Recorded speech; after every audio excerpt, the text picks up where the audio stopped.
Hello everyone, welcome back to my Shantiniketan part 2 video. কথা দিয়েছিলাম first part complete হওয়ার পর সেকেন্ড পার্টটা নিয়ে আপনাদের সামনে আবার আসবো। তো সেকেন্ড পার্টে সেটা হলো যেদিনকার পৌঁছালাম দুপুরের লাঞ্চটা কমপ্লিট করা অবধি আমি ফার্স্ট ব্লকে দেখিয়েছি। সেকেন্ড ব্লকে যেটা হচ্ছে সেটা হচ্ছে আমরা সেখান থেকে লাঞ্চ কমপ্লিট করে আমরা পৌঁছে গিয়েছিলাম সোনাঝুরি হাটে। আমাদের হোটেলের সামনে থেকেই আমরা টোটো বুক করে নিয়েছিলাম, পৌঁছে গিয়েছিলাম সোনাঝুরি হাটে। সোনাঝুরি হাটটা ভীষণ সুন্দর ছিল আর সবাই আমরা ওখানে পৌঁছে যাওয়ার পর সবাই আলাদা আলাদাভাবে আলাদা আলাদা মতন করে ঘুরে বেড়াচ্ছিলাম। কেউ ড্রেস কিনছে, কেউ গলার হার কিনছে, কেউ ব্যাগ কিনছে।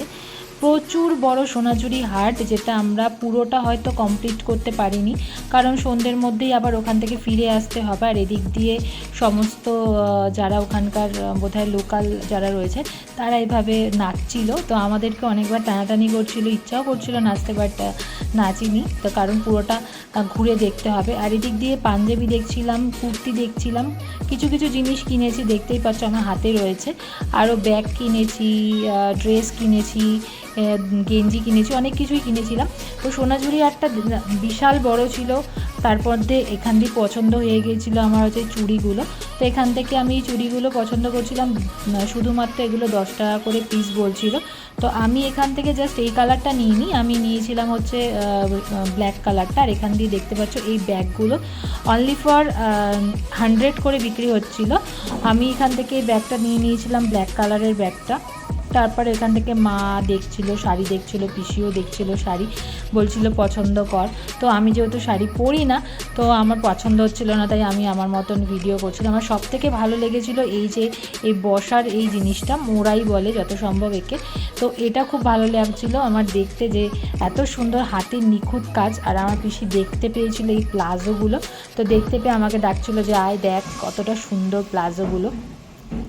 তো যাই হোক, ওখান থেকে সোজা আমরা হাঁটতে হাঁটতে একদম সামনের দিকে যাচ্ছিলাম। আমার চারিদিকে শুধু এইসবই আইটেম ভর্তি ছিল, ব্যাগ, কানের দুল, ড্রেস, শাড়ি, এইসবের আইটেমই ভর্তি ছিল। মানে কোনটা ছেড়ে কোনটা কিনবো বুঝে উঠতে পারছিলাম না। আর এখান দিয়ে সবাই নাচছিল, দেখো আজকে রাতে আবার নাচবো। হাই, আবার আসবো শীতকালে, থাকবো তখন 2 দিন। খুব ভালো নয়, তোমার এক্সপেরিয়েন্স হলো, কেমন লেগেছে তোমার?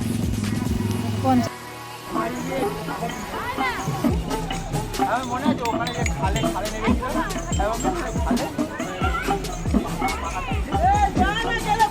আর এদিক দিয়ে আমি আর দীপাঞ্জন দুজনে মিলে হচ্ছে ঢং করে ভিডিও বানাচ্ছিলাম। তারপরে দূরে দেখছিলাম একটা বাউল বসে বসে গান করছে দুজনে মিলে, তো আমরা ঠিক করলাম সবাই মিলে সেখানে বসে ওনার সাথে গলায় গলা মিলাবো আর গান করব আর ভিডিও নেব। তো সবাই মিলে ওখানে গান করতে শুরু করলাম, তো দেখতে থাকো কতটা মজা করেছি আমরা।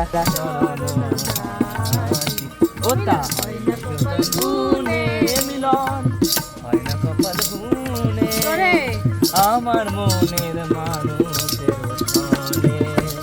আমার মনের মানুষ, আমি কালারে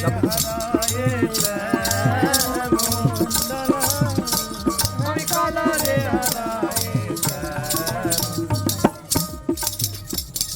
ভেরি যে দর্পণে বলো ভাই হবে কত দিনে, মিলন হবে কত দিনে, আমার মনের মানুষের সনে, আমার মনের মানুষের সনে, মিলন হবে কত দিনে, মিলন হবে কত দিনে, আমার মনের মানুষের সনে, আমার মনে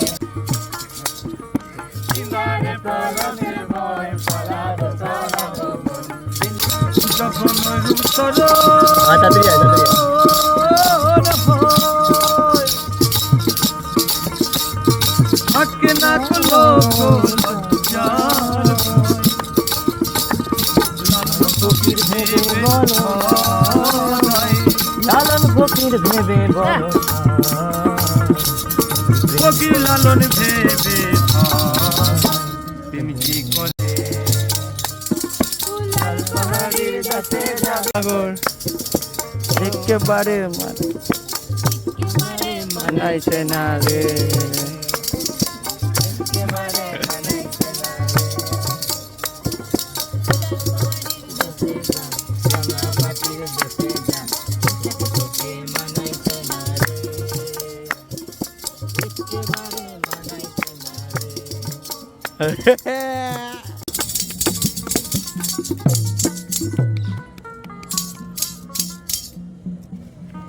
নকল পাগল সকল দেশে আসল পাগল কয়জনা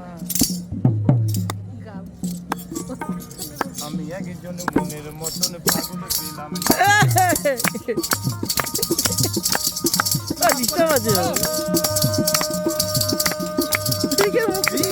আলাদা জগতে নকল পাগল সকল দেশে আসল পাগল কয়জনা আমি একজন মনের মতন পাগল ছিলাম না আমি একজন মনের মতন পাগল ছিলাম না